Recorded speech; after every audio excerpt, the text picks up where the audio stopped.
Imaginez une nuit douce et enveloppante de mai 2007, dans la petite station balnéaire de Praia da Luz, au Portugal, où l'air marin porte encore les échos lointains des vagues qui se brisent sur le rivage doré. Le soleil a plongé sous l'horizon, laissant derrière lui un ciel teinté de nuances orangées et pourpres, tandis que les rues pavées s'illuminent doucement sous les lampadaires vacillants.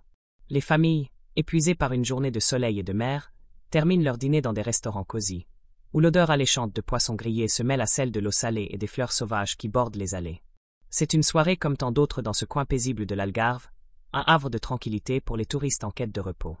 Mais au cœur de cette sérénité apparente, dans l'appartement 5A du complexe Ocean Club, quelque chose d'impensable est sur le point de se produire, un événement qui va non seulement briser une famille, mais d'aussi captiver le monde entier, déclenchant une tempête médiatique, des théories folles et des débats interminables sur la justice, la vérité et la fragilité de notre sécurité quotidienne. Cette histoire va vous plonger dans les abysses de l'inconnu, vous faire douter de tout ce que vous pensiez savoir sur les disparitions d'enfants, sur le rôle des médias et sur la résilience humaine face à l'horreur. Elle pourrait bien ébranler vos certitudes les plus profondes, vous laissant avec un sentiment d'inachevé qui vous hantera longtemps après la fin de cette vidéo. Si vous êtes prêt à affronter cela, à explorer les recoins sombres d'une affaire qui a divisé le monde, alors installez-vous confortablement, peut-être avec une tasse de thé ou un café pour vous ancrer dans la réalité. Avant de plonger plus loin, si cette accroche vous a déjà captivé, prenez une seconde pour aimer cette vidéo et vous abonner à la chaîne, seulement si vous appréciez vraiment ce genre de récit profond sur les vies extraordinaires des célébrités et des figures publiques qui ont marqué l'histoire. Et en commentaire, partagez-moi d'où vous regardez cette vidéo et quelle heure il est chez vous. J'adore savoir que nous sommes connectés à travers ces histoires, peu importe le fuseau horaire. Maintenant, respirez profondément, allumez peut-être un ventilateur pour ce bruit de fond apaisant qui évoque les vagues de l'océan, et laissons-nous emporter ensemble dans les méandres de cette affaire légendaire, l'une des plus mystérieuses et émouvantes de notre époque. Tu as 3 ans. Tout juste, et ton nom est Madeleine McCann, un prénom qui évoque déjà l'innocence et la joie d'une enfance ordinaire. Tu es en vacances avec tes parents, Kate et Jerry McCann, 2 médecins britanniques respectés, et tes petits frères et sœurs jumeaux, Sean et Amélie, qui babillent encore dans leur berceau. L'appartement loué pour ces vacances en famille est un peu impersonnel, avec ses meubles standards et ses murs blancs, mais ta couverture rose préférée, celle que tu traînes partout, porte encore l'odeur réconfortante de la maison, ce mélange de lessive familière et de tendres câlins du soir. La journée a été magique pour toi.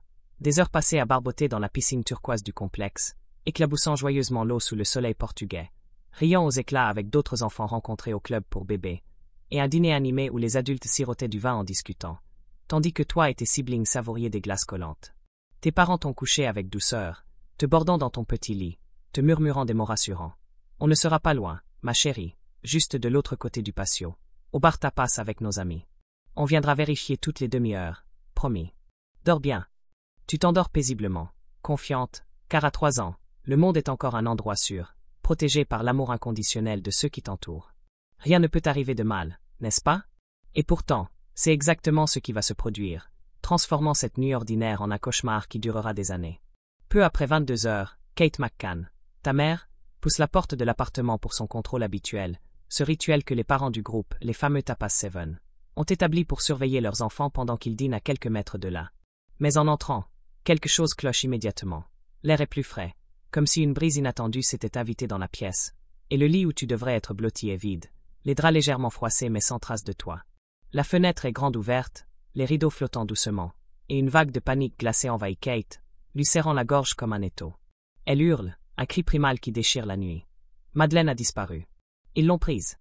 Ces mots, qu'elle ne pourra jamais effacer de sa mémoire, résonnent dans le complexe, alertant Jerry et les amis qui accourent en catastrophe. Jerry fouille frénétiquement partout. Sous les lits, derrière les meubles, dans les placards, appelant ton nom d'une voix brisée par l'angoisse, mais tu n'es nulle part, évaporé comme un fantôme dans l'obscurité. La police locale arrive dans l'heure qui suit, sirène hurlante, mais la scène est déjà un chaos indescriptible. Des touristes curieux, des amis paniqués et des voisins affluents, piétinant involontairement le sol, touchant aux objets, contaminant ce qui pourrait être une scène de crime crucial. Personne ne pense encore à sceller la zone, à prélever des échantillons d'ADN ou des empreintes digitales. Tout le monde est focalisé sur l'idée que tu es simplement une fillette perdue, peut-être sortie explorer, et que tu ne peux pas être bien loin dans cette petite station balnéaire endormie. Mais tu le es, loin, et le lendemain matin, ton visage innocent fait la une de tous les journaux d'Europe et au-delà. Ces grands yeux bruns pétillants de vie, tes cheveux blonds mi-longs encadrant un sourire espiègle, et cette particularité unique, ce colobaume dans l'œil droit, une petite tache comme un coup de pinceau irrégulier sur l'iris, un détail qui rend ton regard inoubliable, presque hypnotique. Une fois vu, il hante l'esprit de quiconque le croise. Les McCann, dévastés mais déterminés, supplient le monde de les aider, lançant des appels déchirants à la télévision, décrivant ta tenue ce soir-là, un pyjama rose avec des motifs de petites fleurs, et implorant quiconque pourrait avoir vu quelque chose. Le monde répond avec une vague de solidarité.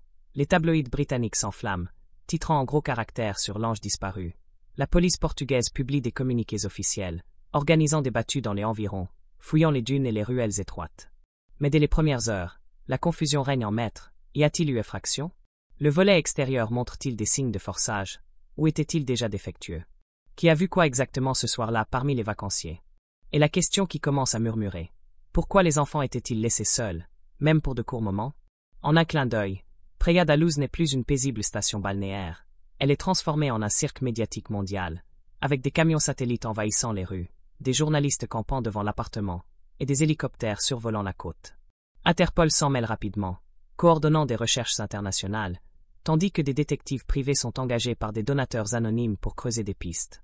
Des milliers de signalements affluent de partout. Une touriste néerlandaise jure avoir vu une fille te ressemblant sur un ferry vers le Maroc, décrivant des détails qui font bondir le cœur des McCann. Un couple irlandais, Martin et Mary Smith, rapporte avoir croisé un homme portant un enfant endormi près du complexe ce soir-là, un homme au pas pressé et au regard fuyant. Chaque appel, chaque témoignage est un souffle d'espoir fugace, un pic d'adrénaline qui s'écrase violemment quand il s'avère être une fausse alerte, une enfant ressemblante. Mais pas toi. La chronologie des événements est déchirée, recollée pièce par pièce. Le volet a-t-il été forcé de l'extérieur? L'intrus est-il entré par la fenêtre ouverte ou s'est-il faufilé par la porte du patio laissé déverrouillée? Quelqu'un a-t-il observé les enfants plus tôt dans la journée, notant des comportements suspects autour du club?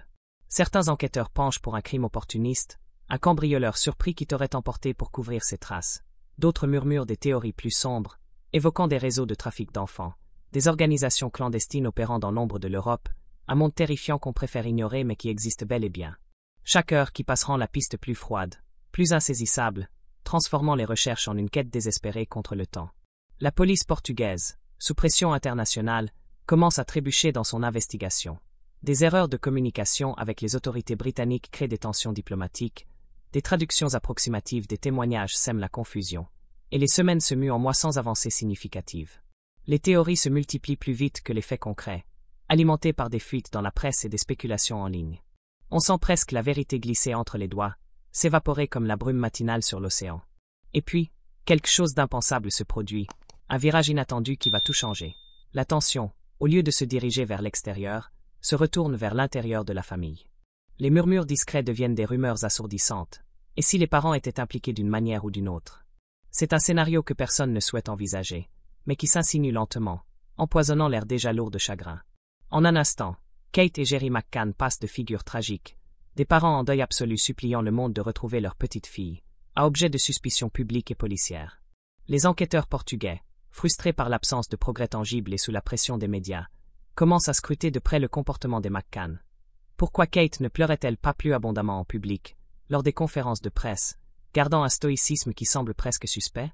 Pourquoi Jerry paraissait-il si calme, si maîtrisé dans ses déclarations, comme s'il suivait un script? Et la question qui revient inlassablement, comme un refrain accusateur, pourquoi ont-ils laissé les enfants seuls dans l'appartement, même pour de brefs dîners à proximité? La théorie qui émerge est cruelle, dévastatrice. Et si Madeleine était morte accidentellement dans l'appartement, peut-être d'une overdose de sédatifs administrés pour l'aider à dormir, ou d'une chute malheureuse, et que les parents, paniqués, aient orchestré une mise en scène pour cacher le corps et simuler un enlèvement? Tu sens le sol se dérober sous tes pieds en imaginant cela, car cela transforme des victimes en coupables potentiels, ébranlant les fondations même de l'empathie collective. Les médias s'emballent avec une frénésie presque vorace. Les tabloïds britanniques oscillent entre compassion larmoyante et doute insinuant, titrant un jour l'ange Madeleine disparue pour toujours, et le lendemain les mensonges des McCann révélés. La presse portugaise, de son côté, publie des fuites sensationnelles de l'enquête, parfois délirantes et non vérifiées.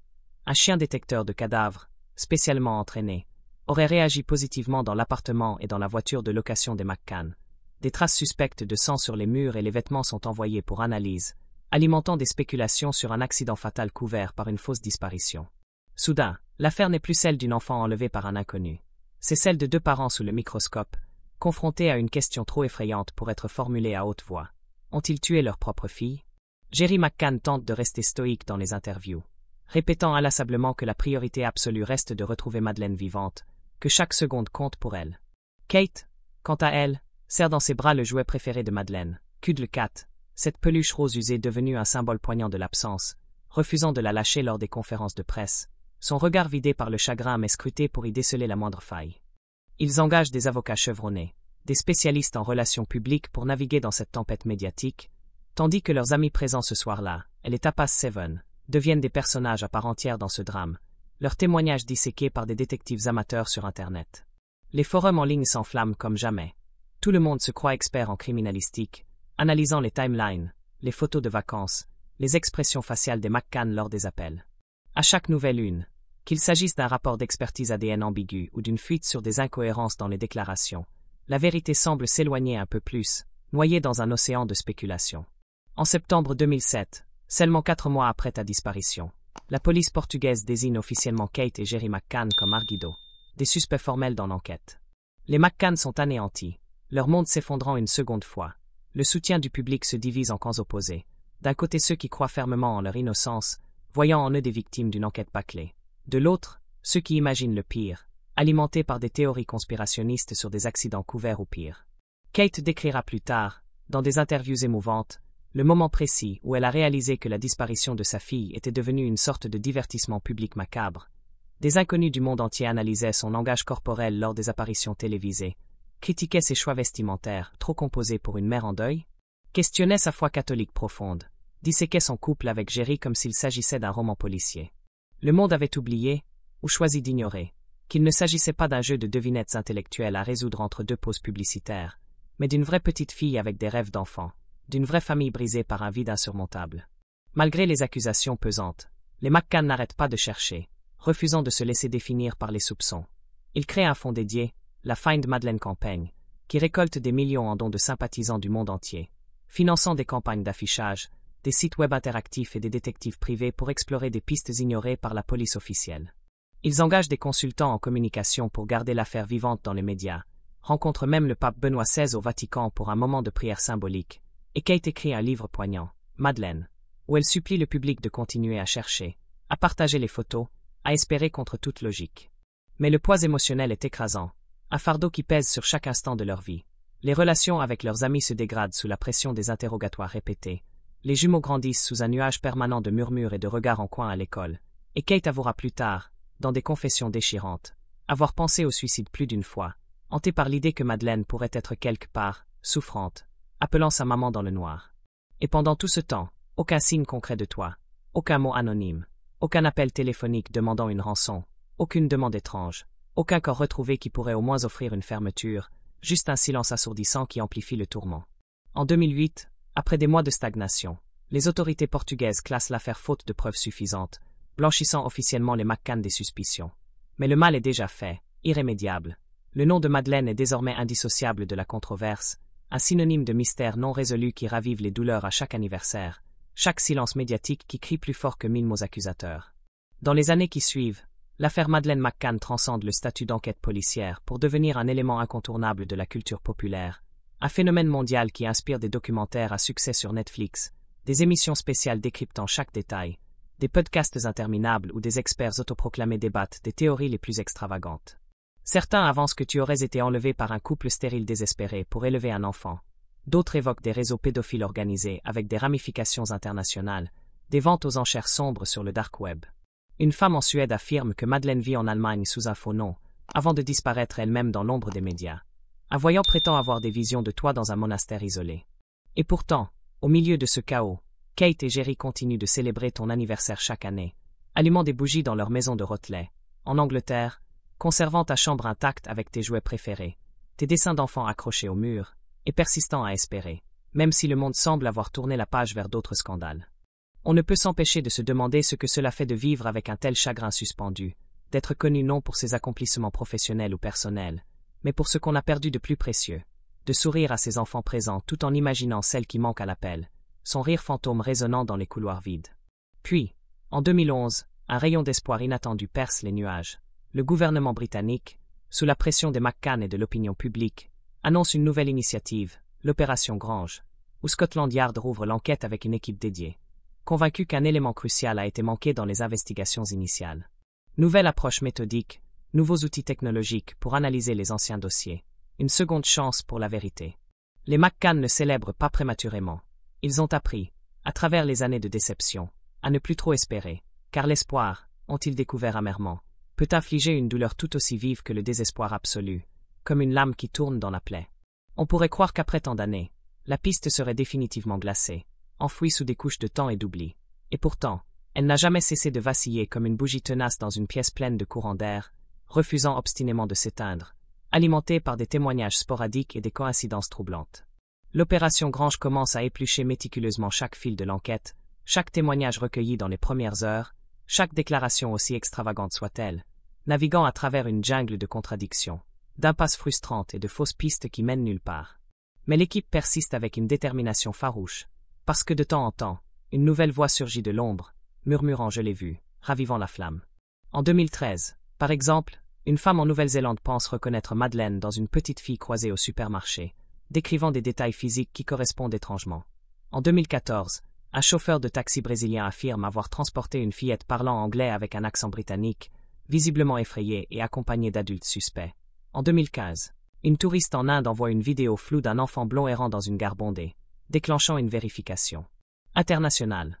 Toutes ces pistes, hélas, s'éteignent comme des feux follets, se révélant être des erreurs d'identification ou des coïncidences malheureuses. Et puis il y a les canulars cruels, ces impostures qui ajoutent à la souffrance. Un homme à Manchester affirme avoir tué Madeleine et l'avoir enterrée dans une forêt locale, avant d'admettre, sous interrogatoire, qu'il avait tout inventé pour attirer l'attention médiatique. Une femme en Italie insiste pour dire qu'elle est Madeleine McCann adulte, malgré des preuves ADN irréfutables prouvant le contraire, cherchant peut-être la gloire éphémère. On commence à comprendre à quel point l'histoire de cette fillette disparue est devenue presque mythique, un récit légendaire qui attire les menteurs pathologiques, les arnaqueurs en quête de notoriété et ceux qui veulent désespérément exister dans l'ombre d'une tragédie plus grande qu'eux. Mais quelque part dans cette obscurité, une silhouette plus inquiétante que les autres prend progressivement forme, émergeant des profondeurs de l'enquête. Un nom commence à circuler, celui de Christian Brueckner, un délinquant sexuel allemand au passé long et sinistre comme une liste de crimes impunis. Abus sur mineurs, trafic de drogue, cambriolage répété dans des zones touristiques. Il vivait dans la région de l'Algarve au moment de ta disparition. Nomade dans un camping-car jaune et blanc distinctif, et des enregistrements téléphoniques révèlent qu'il a passé un appel suspect à proximité de Preyad à Luz précisément au moment présumé de l'enlèvement. Et soudain, en juin 2020, les enquêteurs allemands et britanniques déclarent publiquement que cet homme pourrait bien être notre suspect principal, un développement qui fait retenir son souffle au monde entier. Christian Brueckner est déjà incarcéré en Allemagne pour d'autres crimes graves, dont le viol d'une femme âgée dans la même région portugaise. Mais les éléments circonstanciels s'accumulent comme des pièces d'un puzzle macabre. Il aurait confié à un ami, lors d'une conversation alcoolisée, qu'il savait ce qui était arrivé à Madeleine, une admission enregistrée qui glace le sang. La police découvre une cache enterrée sur l'une de ses propriétés, contenant des vidéos troublantes, des centaines d'images pédopornographiques et même le cadavre d'un chien utilisé comme marqueur. Les procureurs allemands ne mâchent pas leurs mots lors d'une conférence de presse choc. Ils déclarent croire fermement que Madeleine McCann est morte et que Brueckner en est responsable, peut-être dans le cadre d'un enlèvement opportuniste qui a mal tourné. Mais voilà le problème persistant, le nœud gordien de cette affaire. Toujours pas de corps retrouvé, aucune preuve matérielle définitive reliant directement Brueckner à la scène de crime, aucune confession arrachée malgré les interrogatoires intenses. Brueckner nie tout en bloc, criant au complot international, à une machination pour le faire tomber. Son avocat accuse les médias d'une chasse aux sorcières moderne, d'un lynchage public sans fondement. L'opération Grange continue son travail méthodique, en collaboration étroite avec les autorités allemandes, fouillant les antécédents de Brueckner, ses déplacements nomades à travers l'Europe, ses connexions avec d'autres criminels. Et le monde retient de nouveau son souffle, se demandant si nous sommes enfin proches du dénouement tant attendu, d'une fermeture qui apaiserait les âmes tourmentées. Mais les mois passent, se muant en années supplémentaires, les nouvelles se raréfient comme des gouttes d'eau dans un désert, l'intérêt du public s'essouffle progressivement, distrait par d'autres actualités. Un anniversaire de plus pour Madeleine, puis un autre, marqué par des veillées silencieuses et des appels renouvelés des McCann. Et soudain, au début de 2023, quelque chose d'étrange et presque surréaliste survient, ravivant la frénésie. Une jeune femme en Pologne, Julia Faustina, publie une vidéo virale sur les réseaux sociaux, affirmant avec conviction être Madeleine McCann elle-même. Elle évoque une légère ressemblance physique, les yeux, la structure du visage, même une colobome similaire dans l'iris, et raconte une enfance confuse, marquée par des souvenirs flous d'un enlèvement. Les réseaux sociaux s'enflamment instantanément, comme une traînée de poudre. Certains y croient dur comme fer, lançant des pétitions pour des tests ADN. D'autres crient à l'imposture flagrante, accusant Julia de chercher la célébrité facile. Les McCann, prudents mais ouverts, acceptent un test ADN pour clore les rumeurs une fois pour toutes. Le résultat tombe comme un coup près. Elle n'est pas Madeleine, juste une jeune femme en quête d'identité, peut-être elle-même victime d'un passé troublé. Encore une impasse douloureuse, encore une plaie ouverte qui saigne un peu plus.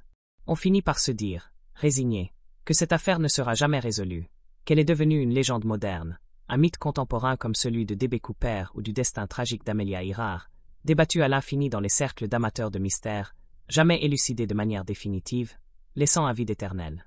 Mais voilà que survient l'impensable, un tournant qui défie toutes les attentes, non annoncé par un communiqué tonitruant, ni par une fuite sensationnelle dans la presse, ni même par une bande-annonce alléchante d'un nouveau documentaire. Juste un rapport discret, confirmé par des sources officielles après des mois de vérification silencieuse. Madeleine McCann a été retrouvée vivante.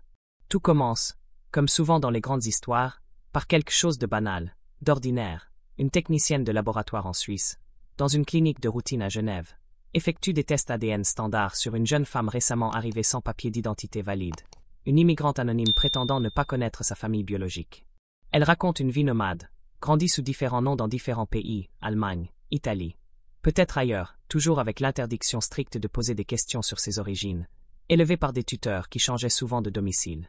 Ce genre d'histoire, on entend malheureusement trop souvent dans les centres d'accueil pour réfugiés ou personnes déplacées.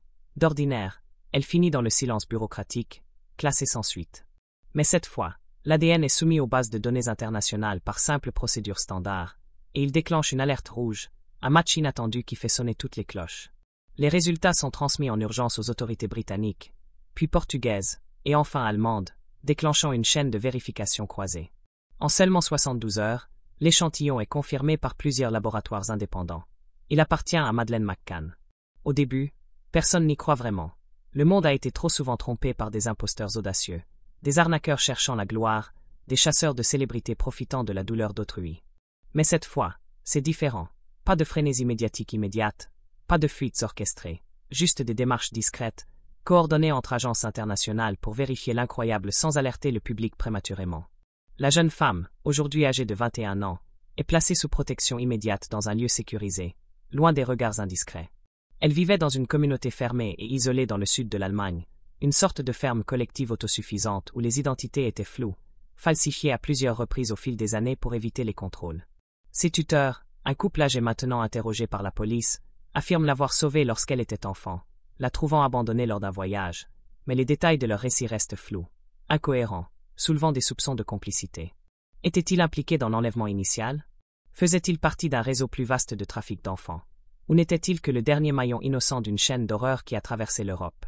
Tandis que Madeleine subit des évaluations psychologiques approfondies pour évaluer son état mental et physique, des tests révélant des signes de traumatisme prolongé mais aussi une résilience remarquable, les autorités confirment son identité par ADN mitochondrial, comparé à celui de Kate et des jumeaux.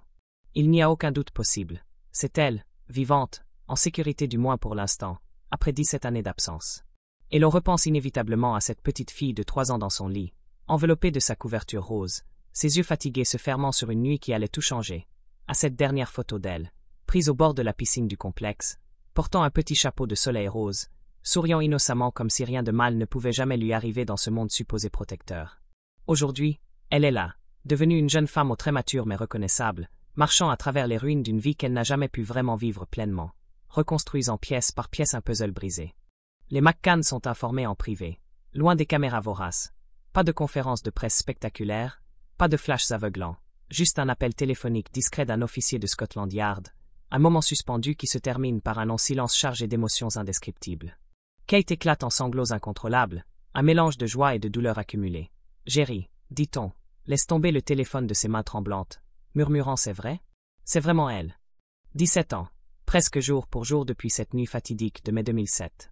La réunion familiale a lieu quelques jours plus tard, non pas sous les projecteurs du monde, mais dans un lieu discret et tenu secret, une maison sécurisée entourée d'agents pour préserver l'intimité.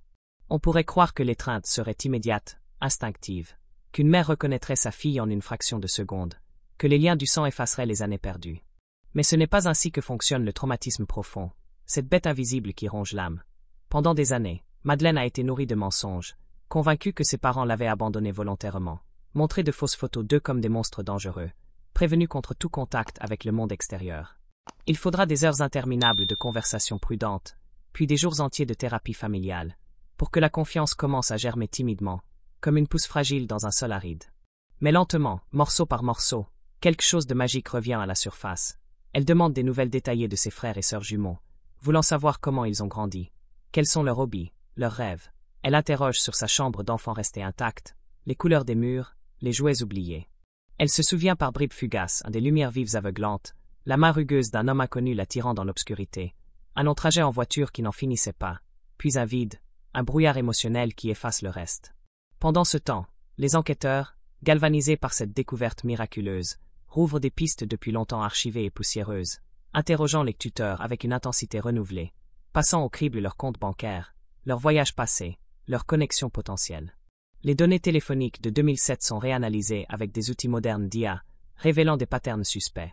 Les autorités allemandes confirment que Christian Brueckner reste leur principal suspect et commencent à reconstruire un dossier solide autour de ses déplacements dans les semaines suivant l'enlèvement, reliant peut-être d'autres disparitions similaires dans la région. Le monde retient son souffle à nouveau, mais cette fois, ce n'est pas pour une hypothèse hasardeuse ou une théorie conspirationniste. C'est pour la justice réelle, tangible, qui pourrait enfin apporter des réponses et des conséquences. Pendant ce temps, Madeleine entame un long chemin de thérapie intensive, entourée de spécialistes en traumatisme post-captivité, cherchant à découvrir qui elle est vraiment pas l'icône médiatique, pas le visage enfantin placardé sur des millions d'affiches, pas la petite fille figée sur la photo de la piscine, juste elle-même, une jeune femme avec des aspirations, des peurs et des rêves naissants. Elle choisit de ne pas faire de déclaration publique pour l'instant, préférant le silence protecteur, mais son équipe juridique publie un communiqué sobre en son nom. Veuillez respecter ma vie privée pendant que j'essaie de comprendre et de reconstruire la seule vie que j'ai jamais connue. Et, chose remarquable dans notre ère de surmédiatisation, le monde écoute enfin, respecte cette demande avec une retenue inattendue. Quelque chose de nouveau, de plus doux, émerge sur les réseaux sociaux. Pas seulement des hashtags viraux ou des mèmes ironiques, mais des gestes sincères, des gens allument des bougies virtuelles, écrivent des lettres d'encouragement envoyées via le fonds Find Madeleine, créent des œuvres d'art inspirées par sa résilience, et certains s'excusent publiquement d'avoir traité sa vie comme un jeu d'énigmes ou un divertissement macabre. Une forme de tendresse collective apparaît, une révérence profonde, parce que lorsqu'on retrouve ce qui était perdu non pas comme un corps sans vie mais comme une personne vibrante, cela nous rappelle à tous ce que cela signifie de ne jamais abandonner, de persévérer dans l'espoir même quand il semble futile. Le temps ne recule pas, il ne fait que se replier autour des commencements inattendus, offrant une seconde chance fragile. Pour Madeleine McCann, le chemin à venir est plus calme mais non moins précaire.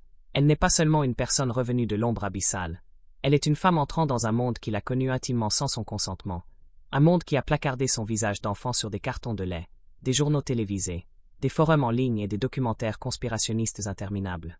Aujourd'hui, pour la première fois de sa vie, c'est elle qui tient fermement le fil de son propre récit, décidant quand et comment le dérouler. Elle reçoit une nouvelle identité légale pour sa sécurité maximale, bien qu'elle choisisse de garder le prénom Madeleine dans son cercle familial intime, un lien symbolique avec ses racines. Sa voix, décrite par des proches comme douce mais assurée, porte les marques d'une maturité forcée. Elle est inscrite dans un établissement privé spécialisé dans l'accueil de jeunes adultes ayant survécu à des traumatismes extrêmes et des captivités prolongées, un lieu où elle peut apprendre à naviguer dans la liberté retrouvée, à reconstruire une identité volée. Aucune apparition publique pour l'instant, aucune interview accordée aux médias avides. Mais elle parle une fois en privé à Kate, une conversation intime qui n'a jamais été enregistrée ni divulguée. Mais selon des sources proches, elle aurait commencé par 5 mots simples et poignants. « Est-ce que tu as jamais cessé de chercher ?» Kate, les larmes aux yeux, a répondu avec une honnêteté brute, racontant les nuits blanches, les campagnes incessantes, l'espoir tenace. Dans les mois qui suivent cette réunion, la famille McCann traverse une transformation silencieuse, presque sacrée. Les jumeaux, désormais dans la vingtaine, commencent à tisser un lien profond avec cette sœur qu'ils ne connaissaient qu'à travers des photos jaunies et des histoires racontées le soir comme des contes tristes. Ils partagent des anecdotes de leur enfance, des vidéos familiales, aidant Madeleine à combler les vides. Jerry commence un journal personnel pour elle, rempli de souvenirs des années perdues, la première neige après sa disparition, le chien qu'ils ont adopté pour combler un peu le vide pour les jumeaux, les chansons qu'ils écoutaient en voiture en pensant à elle, et comment ils lui gardaient toujours une place symbolique à table lors des fêtes. Kate, fidèle à son rôle de mère protectrice, l'aide à redécouvrir ses carnets de santé d'enfant, ses albums de bébé remplis de photos de ses premiers pas, sa première dent tombée conservée comme un trésor. Elle lui lit tout à haute voix, avec une voix tremblante d'émotion, reconstruisant lentement une base d'identité, brique après brique, aussi fragile que précieuse dans sa rareté. Les enquêteurs, de leur côté, poursuivent leur travail acharné. De nouveaux mandats de perquisition sont émis contre des suspects potentiels. Une collaboration discrète mais intense entre les autorités britanniques, portugaises et allemandes se resserre autour de Christian Brueckner, avec du matériel électronique saisi révélant peut-être des preuves numériques. Un ancien complice accepte de témoigner sous protection, apportant des détails cruciaux. L'enquête n'est plus fondée sur des spéculations hasardeuses, mais sur des faits concrets, des chronologies précises, des preuves tangibles et, enfin, des conséquences judiciaires imminentes.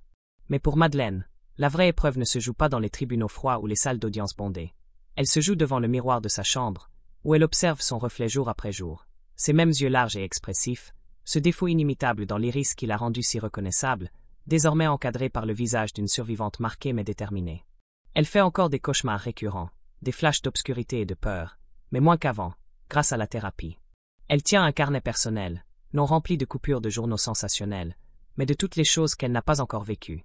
Les concerts qu'elle veut voir pour la première fois, les villes du monde à découvrir à pied, les plats exotiques à goûter avec curiosité. Une page porte même le titre évocateur, les premières fois qui n'ont pas encore eu lieu, un manifesto d'espoir pour l'avenir. Tu comprends alors que cette histoire n'a jamais été seulement celle d'une fillette disparue dans la nuit portugaise. C'est celle d'un monde entier qui a continué à chercher, parfois maladroitement avec des erreurs flagrantes, parfois cruellement avec des accusations injustes, mais qui a cherché avec une persévérance qui transcende les frontières. Tu penses aux innombrables familles qui n'ont jamais eu cette fin miraculeuse, aux visages d'enfants qui ne sont jamais revenus, aux noms figés pour toujours dans les fichiers des affaires classées sans suite. Et tu réalises que même ce petit miracle porte un poids immense qu'elle ne devrait pas porter seule, un rappel poignant de la vulnérabilité humaine. Les médias, après l'annonce initiale, finissent par se retirer respectueusement, laissant l'espace nécessaire. Son histoire a été racontée par d'autres pendant trop longtemps, et maintenant c'est à elle d'écrire les chapitres suivants, à son rythme. On voit encore des hommages discrets çà et là, des débats occasionnels sur les leçons à tirer de cette affaire, mais surtout, on voit de l'espoir renaître. Parce que Madeleine McCann n'a pas été retrouvée dans une fusillade dramatique digne d'un film d'action, ni dans une cachette sinistre révélée par un informateur anonyme, ni grâce à un retournement de situation hollywoodien orchestré. Elle a été retrouvée parce que des gens ordinaires, des techniciens de labo, des policiers tenaces, des familles persistantes ont refusé d'oublier, parce qu'une donnée anonyme, un test de routine banal, a rallumé la piste vers la vérité, prouvant que la persévérance peut triompher du temps. Fais une pause maintenant, respire profondément, et réfléchis à cela. Il y a 17 ans, les vagues de Praia da Luz ont vu une enfant disparaître dans l'inconnu. Aujourd'hui, elle l'accueille à nouveau, symboliquement, comme une survivante revenue des abysses. Cette histoire ne se termine pas de façon nette et propre, avec un ruban bien noué. Elle se termine avec de l'espoir renouvelé et une famille qui apprend patiemment à guérir, à recoller les morceaux d'une vie brisée. Certaines lumières ne s'éteignent jamais complètement. Elles attendent simplement, patiemment, d'être retrouvées dans l'obscurité. Merci d'être resté jusqu'au bout de ce récit long et émouvant, d'avoir partagé ce voyage à travers les ombres et les lumières d'une des affaires les plus captivantes de l'histoire récente. Si cette histoire vous a touché, laissez un commentaire avec vos réflexions, et n'oubliez pas d'aimer et de vous abonner pour plus d'histoires profondes sur les célébrités et les mystères qui ont marqué notre monde.